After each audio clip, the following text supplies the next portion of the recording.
Assalamu alaikum friends, this is Abdul Ghaffar with Shaheed Abdul Salam Laurani Educational Society. This is my fourth video on the YouTube channel and it is about the written statement. Written statement is provided under Order 8 Civil Procedure Code.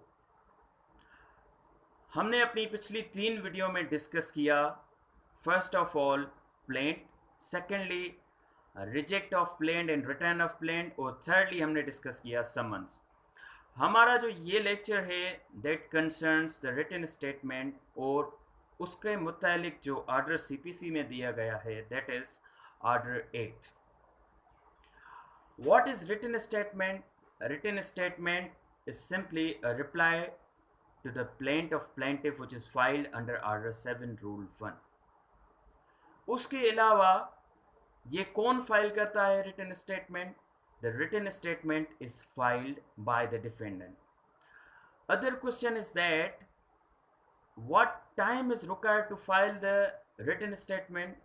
The answer is there are 30 days available to the defendant to file the written statement before the court of law once the plaint has been admitted and summons have been served to the defendant. Acha, what is inside the written statement? Written statement में होता क्या है? Written statement में plaintiff की जो plaint है उसके जवाब मौजूद होते हैं। फॉर एग्जाम्पल प्लेंटिफ ने अपनी प्लेंट में लिखा हुआ है कि a it is a property, it is located at this location in this city and at this direction. Okay, now the defendant will answer in his written statement that this property does not belong to A and this property is located at this location and that location. तो ये होती है controversies. Plaintiff अपनी plaint submit करवाता है और उसके answer में डिफेंडेंट अपनी रिटन स्टेटमेंट सबमिट करवाता है। अब जो प्लेंटिफ ने अपनी प्लेंट में लिखा हुआ है, डिफेंडेंट के पास दो चॉइसेस अवेलेबल होती हैं। कौन सी? नंबर 1, जो प्लेंटिफ ने लिखा हुआ है उसे एडमिट कर ले यानी कि कबूल कर दे। अगर डिफेंडेंट ने प्लेंटिफ ने लिखा हुआ है कि this property belongs to me, तो डिफेंडेंट एडमिट कर ले yes fact number 1 is admitted कि ये जो प्रॉपर्टी है ये बिलोंग करती है प्लेंटिफ से, तो वहीं पे जजमेंट आ जाएगी ऑन एडमिशन कि भाई वाकई इसने एक्सेप्ट कर लिया, अब इसकी प्रॉपर्टी हो गई, दैट्स इट। फिर आगे केस क्यों चलाएं? In case second choice avail करता है डिफेंडेंट। एक तो एडमिट करना हो गया और सेकेंड क्या होता है? डिनाई करना। अगर डिफेंडेंट डिनाई करता है कि no this property does not belong to plaintiff, अब यहां से झगड़ा शुरू होता है कि भाई प्लेंटिफ कह रहा है this property belongs to me and defendant कह रहा है this property belongs to me. बात आ गई कंट्रोवर्सी में। नाउ इस केस के इशू फ्रेम होंगे और इसको आगे लेकर जाएंगे और इश्यूज फ्रेम होने का जो प्रोविजन है सिविल प्रोसीजर कोड में that is order 14। Well that will be our next topic. हम आगे आते हैं तो ऑर्डर 8 के रूल नंबर 1 में हमें यह बताया गया है कि जब भी कोई भी प्लेंट कोर्ट में एडमिट होती है और समन सर्व हो जाते हैं डिफेंडेंट को, तो डिफेंडेंट के पास 30 दिन होते हैं कि वो अपना रिप्लाई कोर्ट में सबमिट करे through the written statement. Okay, so उसके बाद व्हाट इज नेक्स्ट?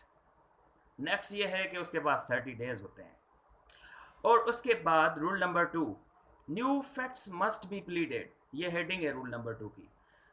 अच्छा, न्यू फैक्ट्स क्या होती हैं?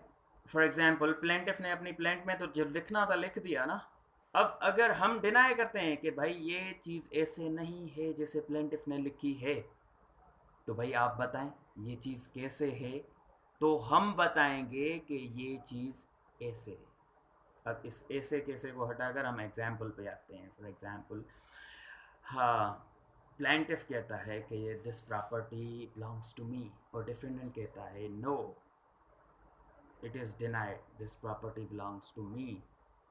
वो प्लेंटिफ ने कहा मैंने ये प्रॉपर्टी जेड से खरीदी थी, तो डिफेंडेंट कह रहा है no this property was brought from y और ये तो मेरे ग्रैंडफादर ने ख़रीद की थी। अब दोनों की बातों में कंट्रोवर्सी आ रही है। ये बड़ी दिलचस्प बातें होती हैं और इस कंट्रोवर्सी में ही तो मज़ा होता है ना। तो ये इन दोनों की बातों में अब कंट्रोवर्सीज आ गई। तो ये जो डिफेंडेंट ने एक्स्ट्रा बातें बताई ना हमें कि नहीं ये चीज़ प्लेंटिफ की नहीं है, ये तो मेरे ग्रैंडफादर ने ख़रीद की थी, ये न्यू फैक्ट है जो डिफेंडेंट ने प्लीड की है।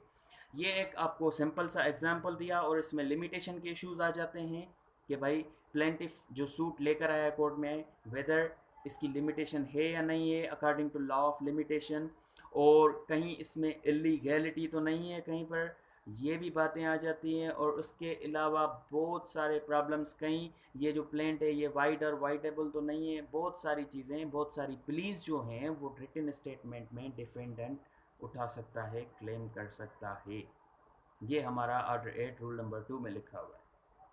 उसके बाद थर्ड जो हमारा रूल है ऑर्डर 8 का, रूल नंबर 3 जो है, that is denial to be specific. अब हमने डिस्कस किया कि जब प्लेंट को मद्देनज़र रख के डिफेंडेंट अपनी रिटन स्टेटमेंट तैयार करवाता है तो उस वक्त यहाँ फैक्ट को एडमिट करता है या डिनाई करता है। तो रूल नंबर 3 क्या है, that is denial to be specific.